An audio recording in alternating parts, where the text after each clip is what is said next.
هل غطوا ديني قد المجلس وبين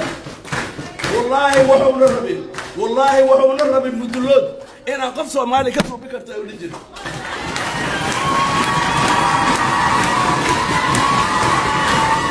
هل غطوا وبين وبين وبين ما بين وبين. السلام عليكم ورحمة الله وبركاته. لمان صاحب الصوماليات ملك جوجتان يسكستوا عدون داوليسا حلو ركت طبعا الرعاس ما كان ركتين يا صور هذا قلاشيد كم موضة واحد قرتين بإلى تايمانته وحان دون إلى كحضنه علي مهدي محمد إلهي سبحانه وتعالى هون حريسته هسيء شيء عنفي يا قبيلة يا كلاجين تأمد الصوماليات أيو لقد كاي وحو أها مدحوين دالك الصومالي حل كم مدح حليض هسيش وعوي ماشاس خطبته وكجيدي خطبة مدحويني ما هي مدلود وحو ديدو عد يري كرتاه مجرد ولما موقال كان وسيلر يهي وحا كجرتي اسغو مدلود waa qaran مدلود waa qaran مدلود waa qaran ogaas waxaan leenahay ilaahay dambigiisa ha dhaafo kullay maanta mudloodna wax u tari maayo wax kale wax u tari maayaan amalkiisi u baahriyaa maxaa soo qaatay odaga waxaan arkay dad baraha bulshada ka hadlaya oo odagaas beeshiisa ah oo aad iyo aad uga xun ama ka madax jabsan shir la rajaynayo in dhawaan oo u furmo beelweynta daaro waxaan rabaa kuwaas markoo inaan idhaahdo horta haddii mudlood oo jufahawiya ka mid ah uu shiray goodiyey oo uu yiri wax anagu aanan ogolayn cid yeeli kartaa ma jirto maxaa diidaya beelweynta daarood inay shirto mudlood iyo daarood markay isu eegno dad yar iyo qabiil weyn bay noqonayaan mudlood waa naqaan dhulku degan yahay ka bilaabata xamar ilaa iyo xaraqdee waaweyn yaa waadiyaan degna ismana waayo wiil abga haba faanin laakiin waa dhul yaroo tariiq laba beerood dhexdoodaad moodaa meel yaroo tariiq oo saasoo dhuubano halkan waxaa kasoo caburinaya gaal jecel xawaadle murusade meel dhinna waayo 30 kilomitir balciisu ma dhama markaasay ku leeyihiin waxa weeye annagu waxaanan ogolayn cid yeeli kartaa ma jirto haddii marka beesha yara intaas yar degano ay isu aragto inay qaranta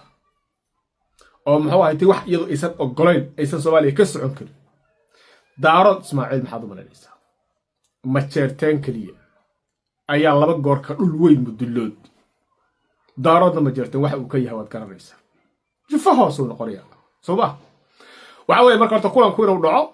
waxa weeye cidda ka soo horjeeda oo le see daarood u shiri karaa waxaan leeyahay iimaanka la hidin geliyo daarood u shiri karaa uu isu imaan karaa 10 goor ayuuna ka balaaran yahay abgaal Ismaaciil mudlood qoladii media ee ahay daarood see u shiri karaa wuxuu Soomaaliya ka bedeli karaa intaasan ugu ekeynaya waayahay shirkan u soo jeesto shirkan waxa weeye horta hadduu qabsoomo waa shir ka shar badan shirkii mudlood ee markii dambe hiraab isu bedelay haddana hawiye tagay markii dambe xamar lagu qabtay looga soo horjeeday madaxweyne maxamed cabdullaahi farmaajo shir 10 jeer ka shar badan buu noqon karaa jaanisna waa jiraa lagu baajin karo muxuu uga shar badan yahay shirkaas horta guud ahaan beesha hawiye mudlood markaan ka tagno waxa weeye laba option oo aysan haysan bay daarood ku haystaan daaroodku waxay haystaan option ah in ay dawlad kale oo federaal ah oo dawladda Soomaaliya يعني بربر سقطة أي سمايا sidoo kale daaroodku waxay awoodaan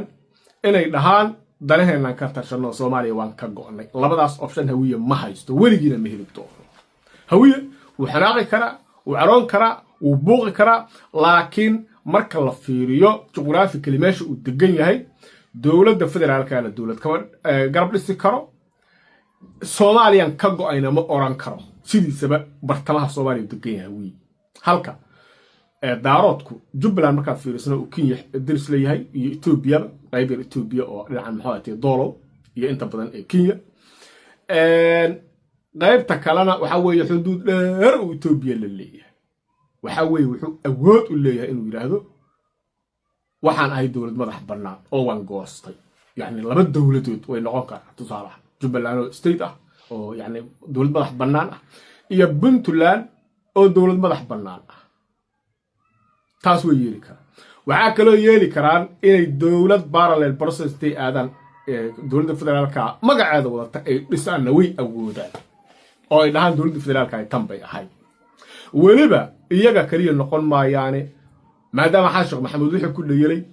dalkii la dhumay shirkaas hadda la qorsheynayo Nairobi inuu ka furmo lana rajeynayo inuu soo guuri doono Kismaayo ama muxuu ahayti Garowe waxay oran karaan waynu ballaarin markay Soomaaliya ka soo qayb gasho oo halka inta ummadii Soomaaliyeed isugu tagto ilaa qolo walba dad baa laga heli karaa marka dowlad federaal oo kale ay soo binay saldhigeeduna waa Garowe ama waa Kismaayo inta caasimada laga xoreynayna way oran karaan dad kale ma helayaan ha aniga Cabdisaaq Qabeera maanta hadii la ii yeero shirka markuu daaro qabsado oo daaro isla faguro Soomaali soo gudba hadii la ii yeeray leeyahay dowlad baa la dhisayay kaala kursiga mursado qaado wasiirkii mursado dooranaya xasan macalino xasan sheekh maxamed qaalka ka celin waayay waxba iguma fadhiyo mana la dheerisno aan doonaya kursi taantaga soo qaadanaya san leh wasiirkii mursado jabhadda hadii la ku roon yahay muxuu ahayti meesha haysatana dadka ka xoreynaya dalkan ka mid noqon kara يعني ساسنا ربما ما أو ضلكوا إنه ساس وحماضه يعني ما دونيو ضد بدن أو صوماليين ما دونيا لكن وحيابها دعكرة ولا ديل سكر وحوي مركا مداس مدة كان نيجاتيف سن وحوي مركا إن يجور النهار شركة ولا يكسر بحضو أيضا صومالي بس كم مشغولين الهني والصومالي يهوي يرحموين يو أنه ما ربوا وين يدريه إن كتشرنا واجد كسومالي لا سومالي أنا صدق إلى حسن كهر بحضي meel bay degantahay cid awood ku soo celin kartaa ma jirto hadii Puntland maanta tira dawlad baan ahay waxa weey waa la mid Jubbaland hadii tira dawlad baan ahay waa la mid haduu ku dayax xasan oo labadaba weeraray waxna uu ka qaadi waayay waa yani culays intii salaag weeyaa waana wax burburinaya dalka Soomaaliya markaas waxay noqonaysaa Andalus tii aad maqli jirteen Andalus waxa weeye wadamadan hadda loo yaqaan Portugal iyo Spain ayay ahayd oo la isku daray niman muxuu ahayti meesha muslimiin ah joogay iyaga dirdirado soddon dawladood yaray markii hore u go'een saasi u kala go'een ka bacdina reer galbeed intii hal mar is ururiyeen oo dharbaax kala daaleen meesha laba dawladood ka soo saarteen maanta waa dal ka tirsan Yurub weeyaan laakiin markii hore waa la kitfay waxa weeye marka hadii caradu la tagto Jubbaland iyo Puntland ay dhahan istiidiyaan noqonayna balaayo kala weyn aqoonsanayna tira la waayay iyadoo balaayadaas kala qorshaheedu yahay mustaqbalka inay ku darsadaan muxuu ahayd deegaanada sababtoo ah madaxweynihii hore ee Kenya Daniel Arap Moi wuxuu yiri anaga iyo Ethiopia markasta waxaan ku riyoonaa sir uu fashiliyay ahayd baliilana waxaan ku riyoonaa buu inaan Soomaaliya qaybsano marka halkii Soomaaliya laga qaybsan lahaa bay noqonayaan ugu dambeyn laakiin marka hore in Kenya iyo Ethiopia intay garab siiyaan lahaan waa idin taageersanahay soo dhawaada oo Yahuud ku soo biirto qolo walba timaado waxa way wax aad iyo aad suurtagal u ah weeyaan midda kalena waa markay iyagu ay dhahaan sidee madax bannaan oo dawladaha nahay haday go'aankooda u saas noqdo oo Soomaaliya iska daayaan weeyaan midda ah inay parallel process aadaan oo dhahaan waxaan sameeynaa dawlad kale federaalna iyaduna waa caqabad kale oo Soomaaliya marka waxay noqon kartaa Liibiya oo kale Khalifa Haftar jira dawlad kale oo la yiraahdo dawladda caalamka aqoonsan yahay ka jirta Yemen waa sidoo kale waxa ka jira dawlad caalamka aqoonsan yahay iyo noo leedahay Xuutiyiin yaa xoog badan hadda maanta Xuutiyiinta xoog badan waaya Suudaan maxaa ka jira waxa ka jira balka dagaalo iyo Xamiidi Sooma Burhani ma waay Xamiidi iyo Burhani baa ka jira waxa weeye marka dalkeena fashil weyn bay ku tahay inuu kala qaybsamo laba dawladood intuu yeesho qolo walba ay sheegato dawladii federaalka ahayd